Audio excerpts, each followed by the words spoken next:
सालावादप्रमाणे यावर्षी देखील आमच्या घरी बाप्पांचं आगमन झालेलं आहे। आज आमच्या घरचे सर्व सदस्यांच्या सोबत आम्ही बाप्पांचं स्वागत केलं। पालखीमध्ये बाप्पांना आणलं आणि आणल्यानंतर त्यांची आज इथे आम्ही प्रतिष्ठान केलेली आहे।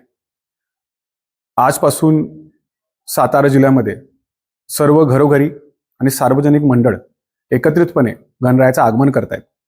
त्याचबरोबर सातारामध्ये सर्व भाविक मोठ्या प्रमाणात दर्शनासाठी बाहेर पडतायत।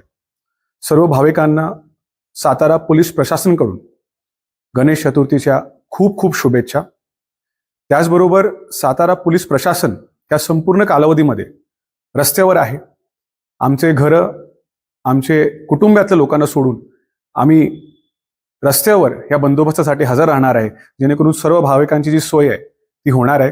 याच्यामध्ये सर्व भाविकांना पोलीस प्रशासन म्हणून आम्ही आवाहन करतोय की या बंदोबस्तामध्ये आपण आम्हाला सहकार्य करावं, जेणेकरून सर्व खास करून महिलांना, मुलींना, ज्येष्ठ नागरिकांना दर्शन करायला कुठली अडचण येणार नाही।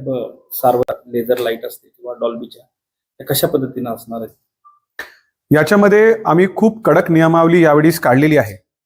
ध्वनीचे जे मर्यादा आहे ते पूर्णपणे त्याची अंमलबजावणी व्हावी याच्यासाठी त्याची प्रसिद्धी फार मोठ्या प्रमाणात आम्ही केलेली आहे। सर्व डीजे मालक, चालक यांची मीटिंग घेऊन या सगळ्या गोष्टी आम्ही त्यांना सांगितलेल्या आहे।